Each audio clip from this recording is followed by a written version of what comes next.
Welcome to Wellspring on the Air. I'm Nicole Alfonso, a therapist at Wellspring and the host of today's show about fatherhood and mental health.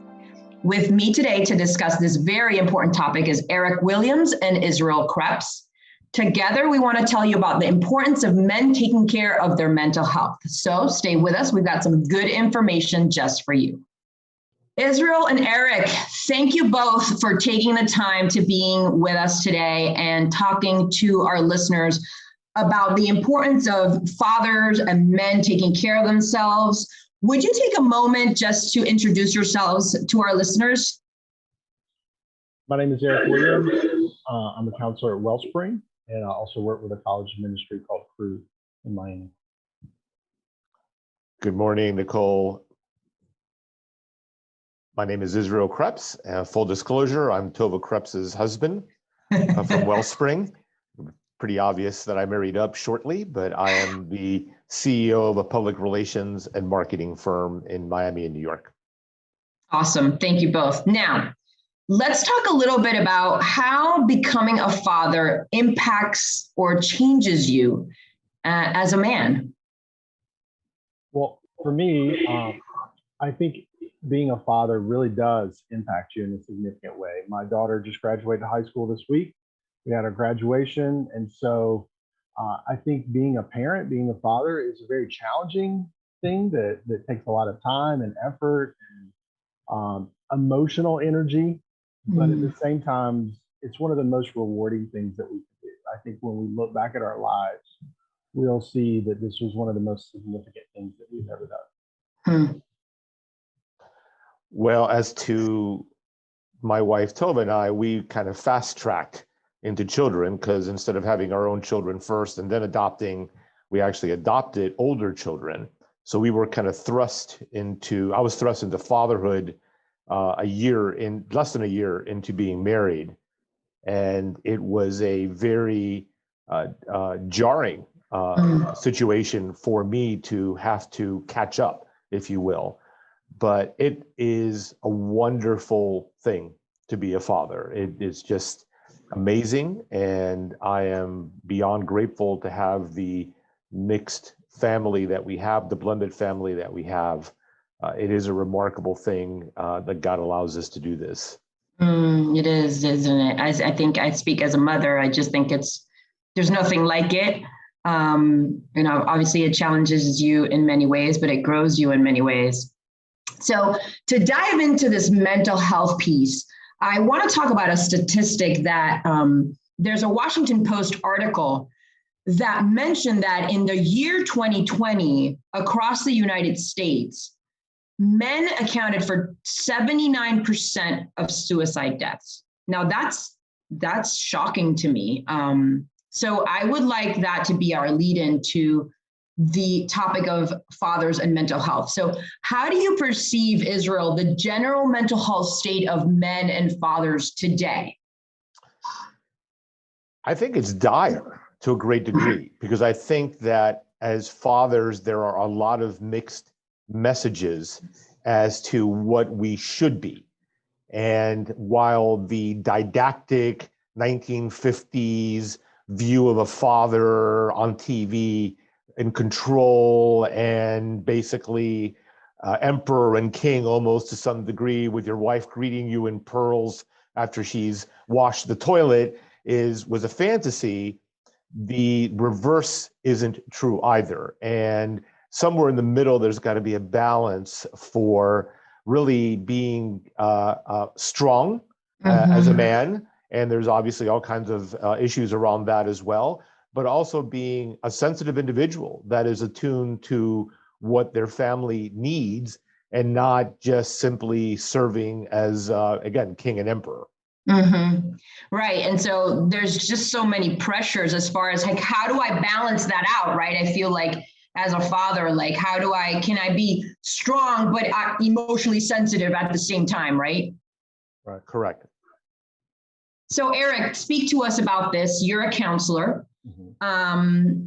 What do you find with men in counseling? Well, there's a lot of research on this. There's a lot of articles on this, but I think it's actually true as a therapist in terms of the population that I serve. is that women are much more likely to go to a therapist. In fact, only about a third of the people in counseling are men, 2/3 are women.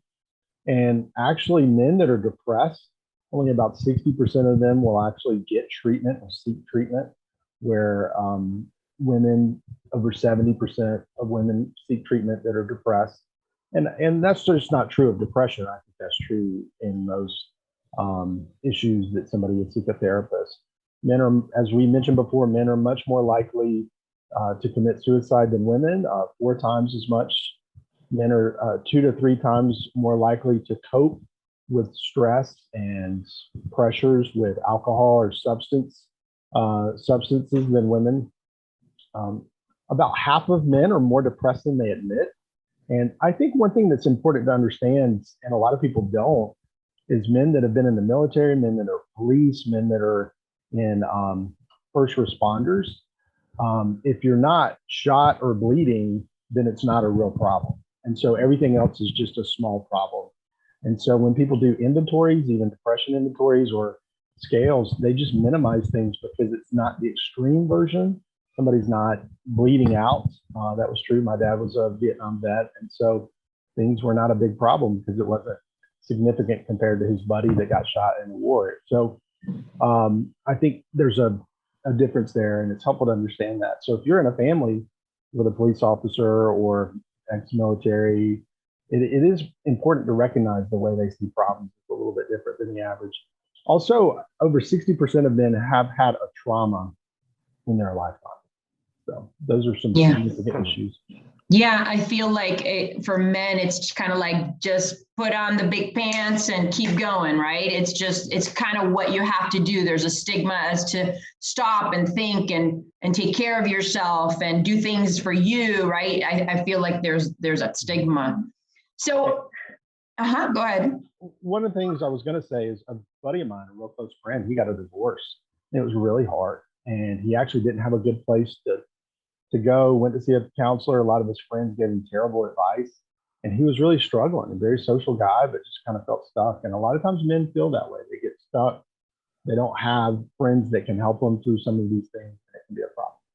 But just some other statistics as well is when fathers go through significant issues, it really impacts the kids. And so fathers that are depressed, their kids are twice as likely to have a mental disorder or a mental diagnosis.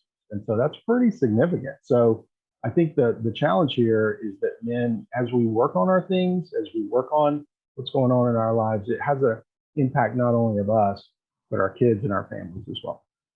Yeah, I think that's huge because I think that they think, right? We think we're doing the right thing by just kind of pushing through and, right? But we're actually not. And so it's got a really big impact on the families.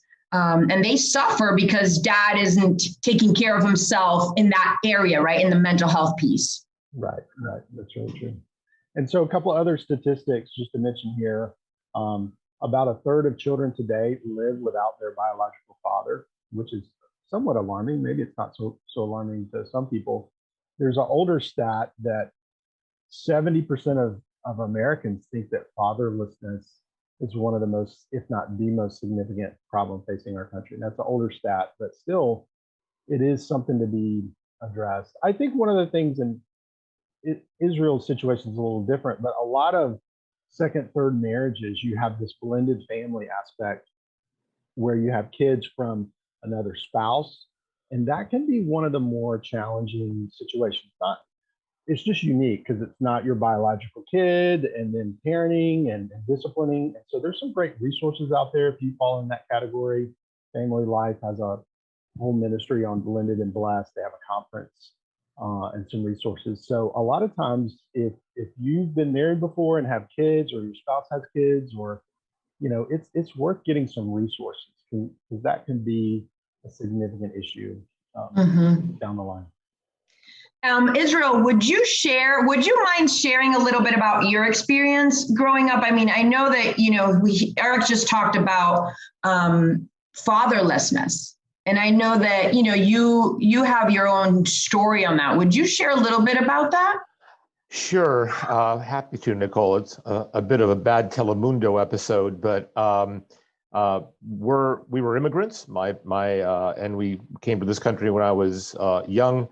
My father died with me in the car when I was 15. He had a heart attack on the way to getting my restricted driver's license. He felt bad, and basically he died with me in the car. And I had him there dead in the car with me, trying to figure out what to do with him. And beyond that, our family basically used it as an opportunity to abandon my mother, who had mental health issues, and me. So really at 15, I was pretty much fatherless and ostensibly on my own. And the impact of that over the years was dramatic, because my father was much older than my mother. And my perspective for decades was every morning, pretty much I'd wake up and say, especially after I had the kids, both adopted kids and then our natural child, I would look in the mirror and say, I'm not going to be him. That was really my mantra for decades, because I saw him as old and weak. And that was far from the truth. But at the end of the day, as I learned later on, it was far, far from the truth. But it really shaped me that I was on my own, back to your comment at the beginning of how men see themselves. It's all up to me. My problems are mine to solve. I had no one to turn to.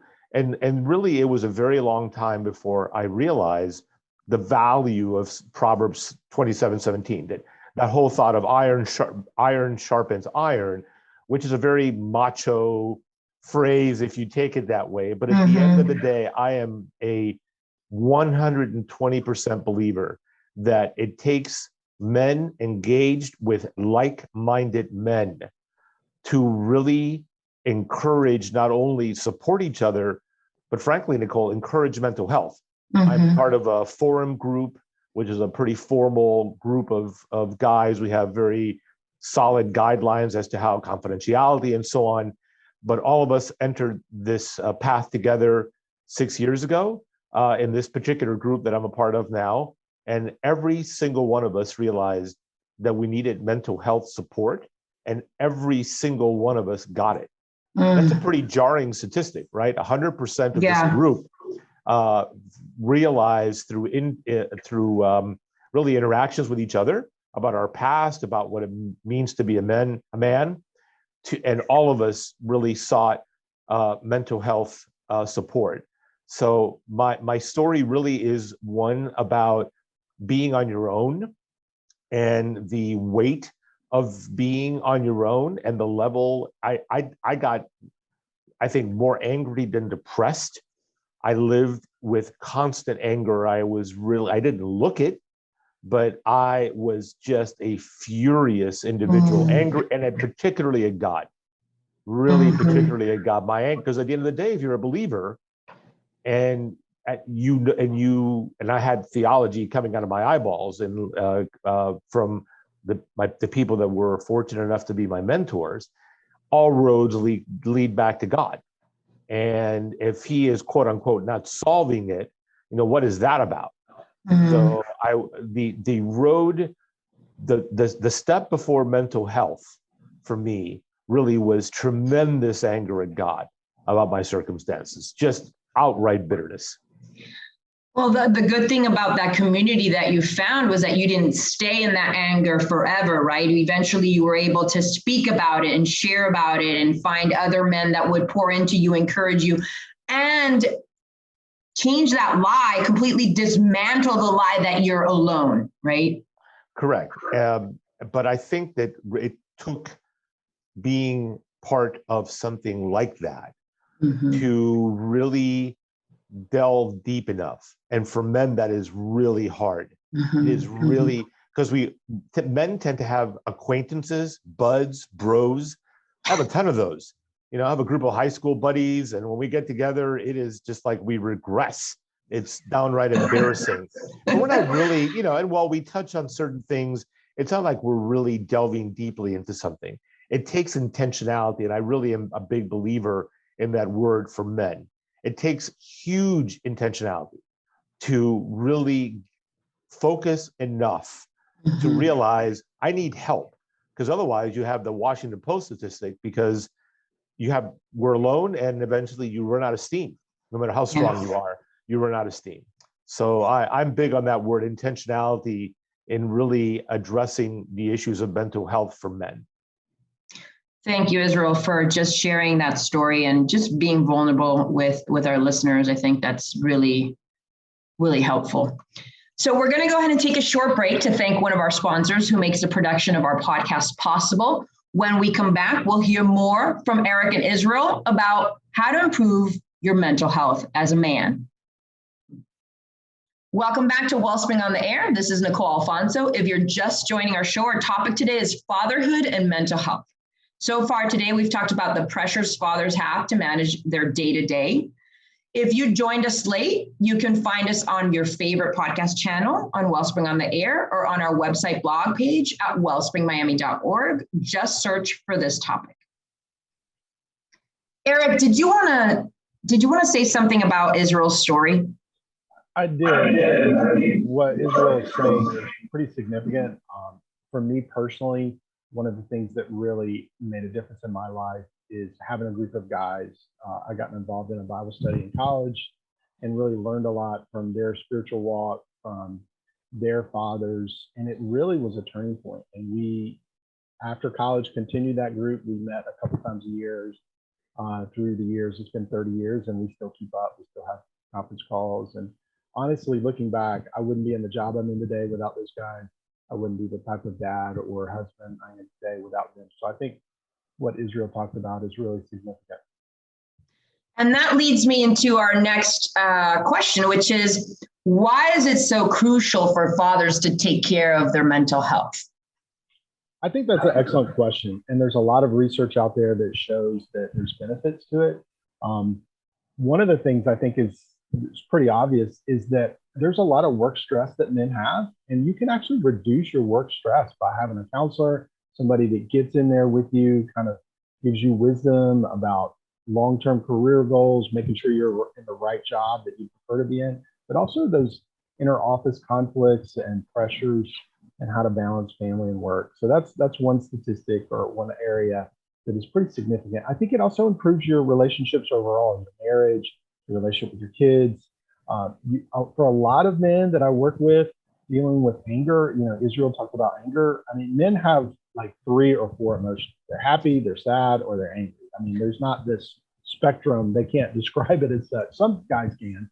Women are, they can identify exactly what it is a lot of times better than men. So men working through the anger, working through their past trauma really does unpack that. It just feels like this closet with everything stuffed in there, and it just stumbles out and it comes out as anger. So working through that, I think, is a pretty significant step, and it just reduces stress, anxiety, pressure, all those things.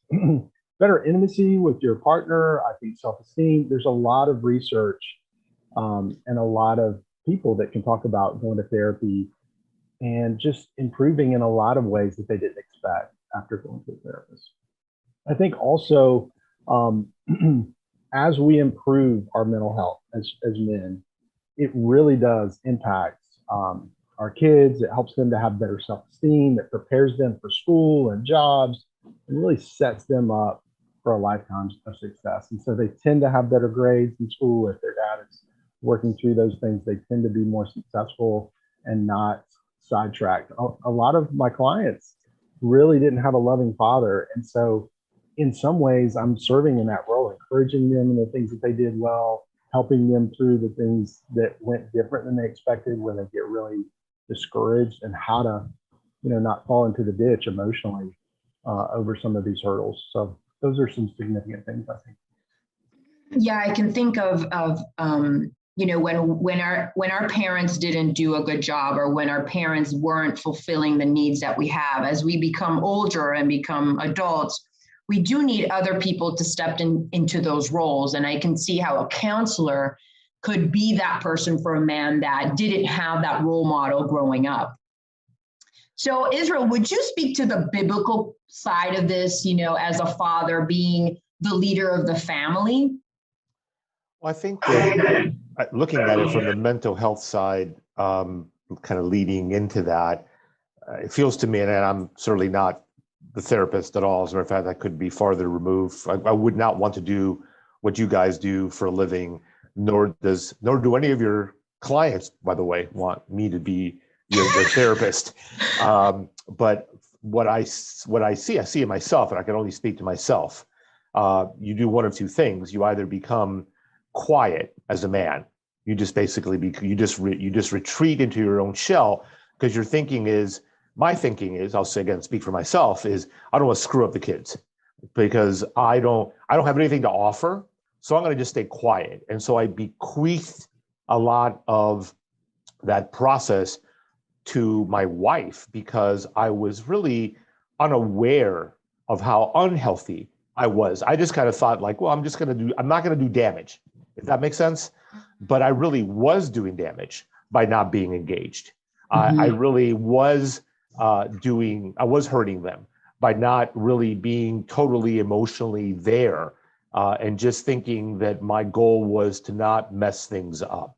So I think that one of the misnomers about God as a father is God being an overbearing father, because that's really, people who don't have good fathers see God as an overbearing father, one reason or another, whether you had an overbearing father or you didn't have a father, right? In my case, I really didn't have a father, and I was able to cobble together who my father really was later on. The truth is, my father was an amazing human being that did amazing things that I was just too young to understand or see the price he paid to basically save my life. I mean, so but that took decades, and that took me a long time. It didn't solve my problems through 20s, 30s, even 40s.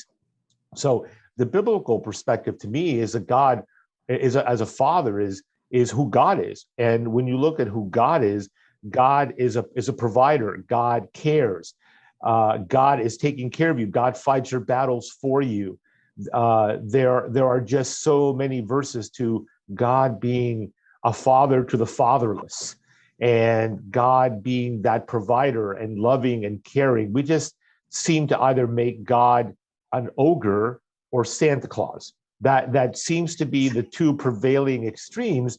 And like anything in life where you have extremes, it's somewhere in the middle. The truth about God is in the middle. And yes, he is God, and he's not to be messed with. But at the end of the day, he's not this horrible thing that's just waiting for you to mess up. So I believe we have a complete misunderstanding. I certainly did. I'll again speak for myself. Had a complete misunderstanding of God, because those were kind of the two extremes to which I fluctuated.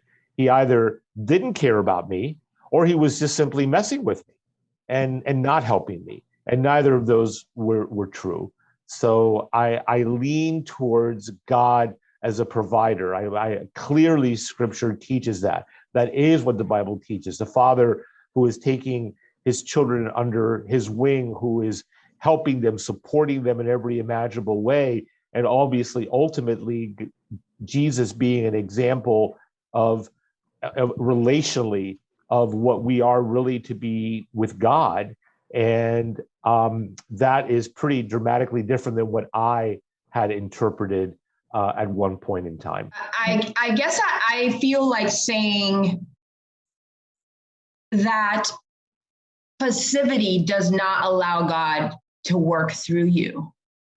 It just seems like when you become like shut down, passive, it's difficult to allow God to do what he needs to do in your life and show himself, right?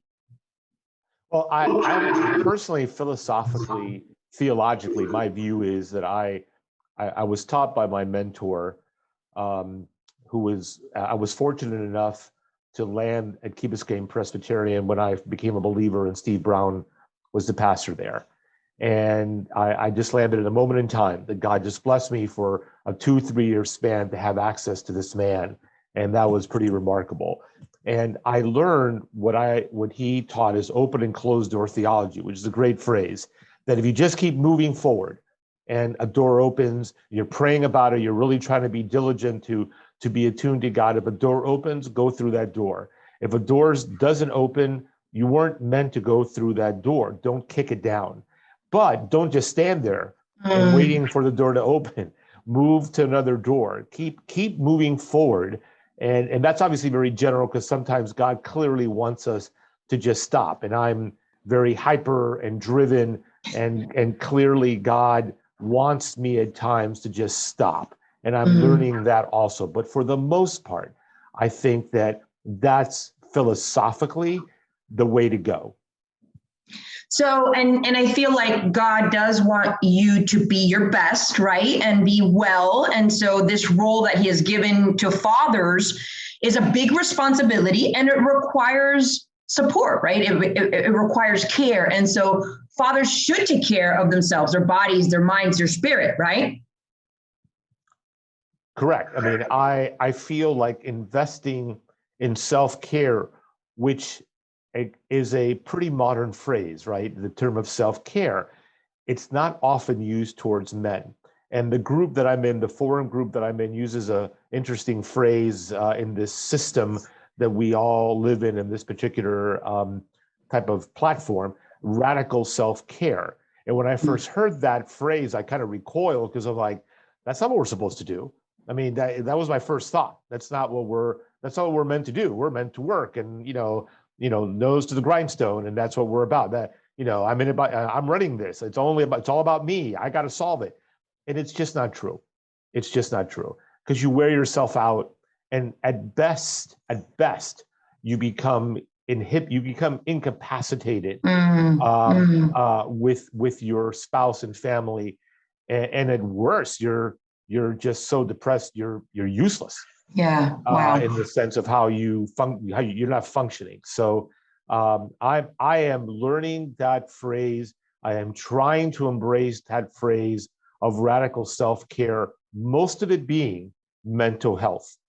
I exercise, I like sports, I was a jock, all that stuff. But the mental health side of that radical self-care is a new concept for me. And I just could not encourage it anymore to the men that are in it, because I feel like I was as strong a person, a survivor. And I used to see, I would define myself as a really strong individual. What I really was, in true descriptive sense, is a strong survivor. But that just means you're really good at holding on.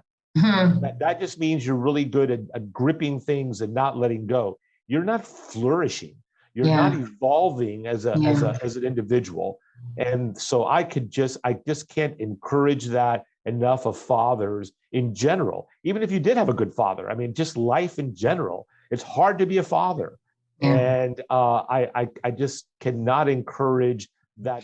So, and I feel like God does want you to be your best, right? And be well. And so this role that he has given to fathers is a big responsibility, and it requires support, right? It requires care. And so fathers should take care of themselves, their bodies, their minds, their spirit, right? Correct. I mean, I feel like investing in self-care, which is a pretty modern phrase, right? The term of self-care, it's not often used towards men. And the group that I'm in, the forum group that I'm in, uses a interesting phrase in this system that we all live in this particular type of platform, radical self-care. And when I first heard that phrase, I kind of recoiled because I'm like, that's not what we're supposed to do. I mean, that was my first thought. That's not what we're meant to do. We're meant to work and, nose to the grindstone. And that's what we're about. That, I'm running this. It's all about me. I got to solve it. And it's just not true. It's just not true because you wear yourself out. And at best, you become incapacitated with your spouse and family. And at worst, you're just so depressed, you're useless. Yeah. Wow. In the sense of how you're not functioning. So I am learning that phrase. I am trying to embrace that phrase of radical self-care, most of it being mental health. I exercise, I like sports, I was a jock, all that stuff. But the mental health side of that radical self-care is a new concept for me. And I just could not encourage it anymore to the men that are in it, because I feel like I was as strong a person, a survivor. And I used to see, I would define myself as a really strong individual. What I really was, in true descriptive sense, is a strong survivor. But that just means you're really good at holding on. That just means you're really good at gripping things and not letting go. You're not flourishing. You're not evolving as an individual. And so I just can't encourage that enough of fathers in general. Even if you did have a good father, I mean, just life in general, it's hard to be a father. And I just cannot encourage that concept of that radical self mental health care enough. So in this moment, I would like whoever's listening, the father, the men listening, I'd like you to ask yourself that question. Are you surviving or are you thriving? Right? Are you surviving, holding on, or are you thriving? Are you growing? Are you becoming better? Right? So the answer to that is going to lead us into this next question is, what are some tips that you could give fathers when it comes to taking care of their mental health well-being? What can they do?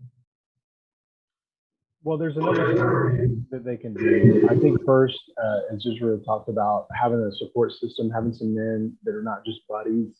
They're going to ask the hard questions. They're going to push back on things. They're going to say, why did you tell your employee this? Or why did you say this to your spouse? Or, that might not be the best approach with your child, right? And so having somebody that knows you enough that can speak into that, I think is what Israel's talking about. And I think it's been key for me as well. Seeing the therapist, a lot of the therapists at Wellspring have seen therapists and are in therapy. And so really working on your things so it's not just communicated down. Additionally, there's a resource, the Ptsd Coach App, which is a great resource. It's a free resource. It's by the VA for veterans, but actually it's good for anybody. It helps you to calm down. It helps you sleep. There's a lot of things that it can help with. And I really encourage all of my clients to look at that as a resource. It's a way just to calm or to deal with stress in the moment. Sometimes we're not thinking clearly. And sometimes therapists want to get to the root and they're actually not helping you calm down in the moment. So it is a good calming tool for you or somebody in your family. I think also for men, just working on the emotions, working on the anger and the stress that's going on, really having a place to do that is a key, whether it's a therapist, whether it's a friend, whether it's you just reading some books on that and dealing with the emotions of it. All of those are helpful things. I think when you put it all together, you can see some changes. I think additionally, it's really a relationship with God, reading the Bible, being in a Bible study. Those are very helpful tools as well. So there's a lot of resources out there. It's not just coming up with an overwhelming plan. Just take a couple of steps in the right direction based on what you need and what you heard today. I think can be a real progress. Yeah, I think this has been so good. I'm grateful for you both. I want to say thank you to both of you for doing the show, for breaking down the stigma about men taking care of themselves. And thank you for sharing both of your stories, just the little glimpses we got. Just really powerful to hear older men share, I wasn't okay, I was a hot mess, and this is what I did, and I'm definitely in a better place. So thank you both. It is time to close out the show. Thank you, Israel and Erik, for joining us today and shedding light on the topic of fatherhood and mental health. We hope you learned some valuable information, and if you're a dad, and feel more open and willing to take care of all parts of you. And thank you for joining our show today. Again, if you joined this program midstream, you can find this show and others on podcast at Wellspring on the Air or on our blog on wellspringmiami.org. The title of today's show again was Fatherhood and Mental Health. Encourage us and let us know you're listening by sending comments or questions to ontheair@wellspringmiami.org. It is time to wrap up. This is Nicole Alfonso with Wellspring on the Air, because hearts and minds matter.